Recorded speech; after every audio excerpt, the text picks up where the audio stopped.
Hello friends, today my topic is polynomial. So chapter 2 है ये हमारा क्लास 10th का। तो यहाँ पर मैंने देखिए लिख भी दिया है कि 2.1 आने वाला है, 2.2 आने वाला है, 2.3 जो है हमारी ओवरऑल पूरी कट हो चुकी है अकॉर्डिंग टू सिलेबस। जो अपडेटेड सिलेबस आया है सीबीएसई वालों की तरफ से, उसके अकॉर्डिंग मैं आपको ये पूरी चैप्टर कराऊंगी एनसीईआरटी से, ठीक है। तो यहाँ पर पॉलिनोमियल में आपका पूरा बेसिक मैं आपको इस 10 मिनट की वीडियो में पूरा बेसिक बता दूंगी, जो इसके अकॉर्डिंग आपके जो चैप्टर है वो यूं ही क्लियर होते चले जाएंगे, मतलब सॉरी एक्सरसाइज जो है आपकी वो यूं ही क्लियर होती चल जाएगी, ठीक है। तो पॉलिनोमियल चैप्टर का जो बेसिक है वो मैं आपको बताने वाली हूँ। अब सबसे पहले पॉलिनोमियल चैप्टर में आपको ये समझना जरूरी है कि हमारी जो इक्वेशन है वो क्या होती है। जो पॉलिनोमियल हमारी क्वाड्रेटिक इक्वेशन होती है वो क्या होती है, ये हमारी इक्वेशन के अकॉर्डिंग सॉल्व होगा। Suppose ax² plus bx plus C, ठीक है।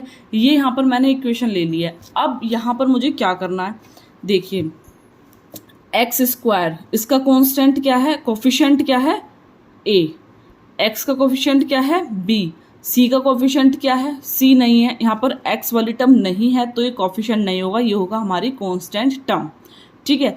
अब देखिए मैं कुछ बच्चों, जैसे मैं सपोज एक इक्वेशन ले लेती हूँ, मैंने ले ली 2x plus 2x² plus 3x, ठीक है। तो यहाँ पर मेरा माइनस है। अब मुझे यहाँ पर लेना है कि x² का कोफिशिएंट क्या है। तो कुछ बच्चे क्या करते हैं, सीधे यहाँ ले लेंगे 2, नहीं, साइन भी साथ में आता है, -2 होगा कोफिशिएंट। अब यहाँ पर x² का कोफिशिएंट पूछा है तो पूरे x² को छुपा दो, जो उसके साथ बचा वो पूरा लिखना है आपको, ठीक है। कोफिशिएंट का मतलब क्या होता है, जो उसके साथ अटैच हो। देखिए अब हम सपोज करो हम किसी के साथ कॉफ़ी पीने जा रहे हैं, ठीक है। तो आपको इस तरह से मैं याद दिला देती हूँ एक चीज़।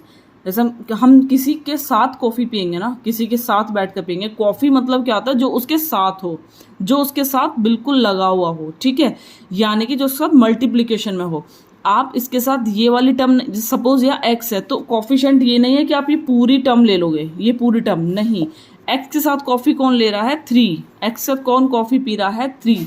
कॉफी कोफिशिएंट आप इससे चीज रट लीजिए, एक्स स्क्वायर साथ कौन कॉफी पी रहा है, -2। सपोज यहाँ -3 होता तो एक्स के साथ कौन कॉफी पी रहा है, -3। एंड यहाँ पर कांस्टेंट वाली टर्म तो आपको पता है यहाँ कुछ नहीं है तो वो 0 हो गई हमारी, ठीक है। अब हम यहाँ पर बात करने वाले हैं sum of zeros, product of zeros, and यहाँ पर जो आती है हमारी पॉलिनोमियल, ठीक है।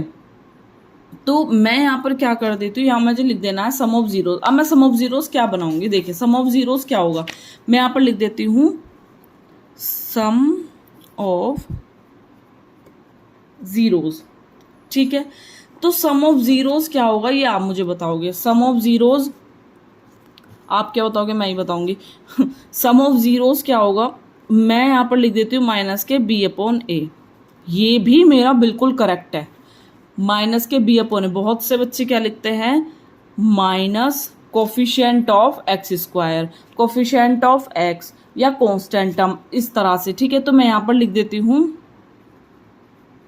Coefficient of x upon a। क्या है, a किसका कोफिशिएंट है, x² का, कोफिशिएंट ऑफ x², ठीक है। तो इतना बड़ा क्वेश्चन ना लिखकर सीधा ही आप ये वाली टर्म लिख सकते हैं -b/a। But according to this equation आपको ये इक्वेशन वहां पर लिखनी है, एंड तब लिखना है according to this equation the sum of zeros is -b/a, ठीक है। इतना आया समझ में। अब मैं यहाँ पर बात करने वाली प्रोडक्ट ऑफ जीरोज की।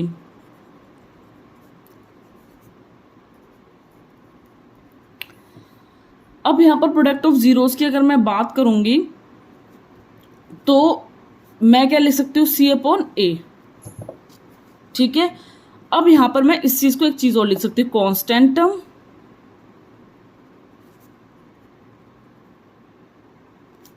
अपॉन कोफिशिएंट ऑफ, ये a किसका कोफिशिएंट है, x² का। तो इतनी बड़ी ना लिखकर आप ये भी लिख सकते हैं, ठीक है।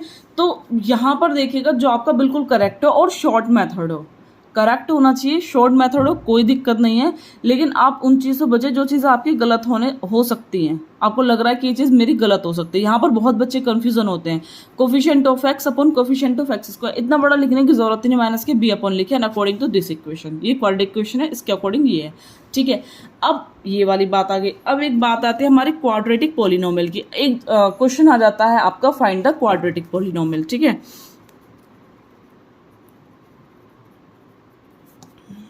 एक ये हो गया, एक बहुत बार क्वेश्चन आता है कि फाइंड कीजिए क्वाड्रेटिक पॉलिनोमियल। आपको सम ऑफ जीरोस दे देंगे। सम ऑफ जीरोस को एक और चीज लिखते हैं यहाँ पर, alpha plus beta, and constant product of zeros को लिखते हैं अल्फा इंटू बीटा। देखिए sum means alpha plus beta and the product is alpha into beta. अब यहाँ पर आ गई क्वाड्रेटिक पॉलिनोमियल की बात। क्वाड्रेटिक मतलब कि हमको एक इक्वेशन बनानी है। तो इक्वेशन क्या होती है, x square minus alpha plus beta plus alpha into beta. अब आप इसके अकॉर्डिंग अपना आप बना सकते हैं, x square minus sum of zeros plus product of zeros. Suppose मैं यहाँ पर सम ऑफ जीरोज आपको दे दिया -2 and the product of zeros दे दिया मैंने आपको 0। अब आपको बोला है उन्होंने फाइंड द क्वाड्रेटिक पॉलिनोमियल। तो आप कैसे फाइंड करेंगे, देखिए एक्स स्क्वायर तो आपको लिखना है, इसमें आपका कोई भी चेंज नहीं होगा माइनस के। यहाँ पर सम ऑफ जीरोज क्या दिया हुआ है आपको, सम ऑफ जीरोज दिया हुआ है ये, तो माइनस बाहर एज इट इज लिखना है। अब अंदर ब्रैकेट लगाइए क्योंकि इसकी जगह पर क्या है -2 है। अब यहाँ लिख दीजिए -2 प्लस ये हमारा 0 है तो ये 0 हो गया। अब आप ये मत सोचिए 0 आ गया तो पूरी टर्म 0 हो जाएगी, ठीक है, ऐसा नहीं है। एक्स स्क्वायर माइनस ब्रैकेट खुलेगा तो मल्टीप्लाई होगी माइनस माइनस प्लस 2 और ये 0 है तो हमारी इक्वेशन क्या आ गई, एक्स स्क्वायर प्लस के 2, ठीक है। तो ये हमारा क्या आया, क्वाड्रेटिक पॉलिनोमियल। आपको इतना फाइंड करने के लिए आएगा, ठीक है। अब हम बात करने वाले हैं, यहाँ पर एक ग्राफ वाली कंडीशन भी आपको दी जाएगी। हाँ, एक तरह का क्वेश्चन और आता है इसमें आपके, ऐसे जब मैं चैप्टर कराऊंगी आपको तो मैं तब बता दूंगी आपको। तो यहाँ पर आप ये वाली condition alpha plus beta plus gamma वाली कंडीशन आपके में नहीं आती है, लेकिन इसमें दिया हुआ है, लेकिन अल्फा बीटा गामा तक 10th क्लास में नहीं जाता है, ठीक है। तो आपका अल्फा बीटा वाली कंडीशन आएगी एंड मैंने आपको ये वाली चीज़ बता दी है। एक आपकी चीज़ और आती है, यहाँ पर आपका एक क्वेश्चन आता है, सपोज एक्स स्क्वायर ले लिया मैंने और यहाँ ले लिया मैंने -2। इस कंडीशन में क्या होगा, यहाँ पर -2 ही होना चाहिए। तो यहाँ पर आएगा कि रिलेशन मतलब कि आप यहाँ पर निकालिए, जीरोज निकालनी है आपको, ठीक है। तो आपको जीरोज मतलब कि एक अल्फा निकालना है और आपको एक बीटा निकालना है, ठीक है। तो आप यहाँ पर कैसे निकालेंगे, बहुत ईजी है आपको। यहाँ पर ये जो कोफिशिएंट है कैसे निकाले जाएंगे, कुछ नहीं करना, आपको एक्स रखना है, √2 रख देना है, प्लस और माइनस कर देना है, कुछ नहीं करना आपको, ठीक है। वैसे मैं आपको जो भी क्वेश्चन सॉल्व करके दिखाऊंगी, पूरा क्वेश्चन सॉल्व करके दिखाऊंगी, लेकिन आपका ये बहुत ही इजी मेथड है। यहाँ पर माइनस आना चाहिए, बस आप ये वाली चीज़ ध्यान रखना। एंड यहाँ पर 2, 3, 4, 5 कुछ भी टर्म हो, मतलब कि जिसका रूट ना हो रहा हो, ठीक है। जैसे 4 का रूट है तो 2 आ जाएगा बाहर हमारा, सपोज, ठीक है। 9 का रूट है तो 3 आ जाएगा। अगर खाली 2 है तो 2 का रूट क्या होगा, ये होगा। यानी कि एक बार तो प्लस के √2 आएगा इसका और एक बार माइनस के √2 आएगा। अल्फा ये हो गया हमारा, बीटा ये हो गया, ठीक है। तो ये वाली कंडीशन आप रट लीजिए, ठीक है। इसमें देखो मैं इसको इस तरह से सॉल्व करके दिखा दूँ। एक्स स्क्वायर है यहाँ पर, -2 जाके प्लस के 2 जाएगा, स्क्वायर यहाँ जाके क्या चढ़ जाएगा, रूट चढ़ जाएगा, और यहाँ प्लस और माइनस में चढ़ता है। जब भी रूट कभी भी ऐसे चढ़ता है तो प्लस और माइनस की कंडीशन अप्लाई हो जाती है, ठीक है।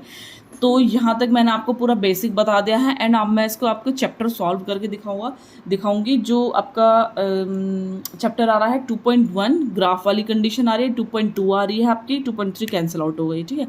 एंड उसके सारे एग्जाम्पल मैं आपको वीडियो में करके दिखाऊंगी। तो मेरी वीडियो को देखते रहिए, लाइक करें, सब्सक्राइब करें चैनल को, कमेंट जरूर करें। Thank you for watching my video.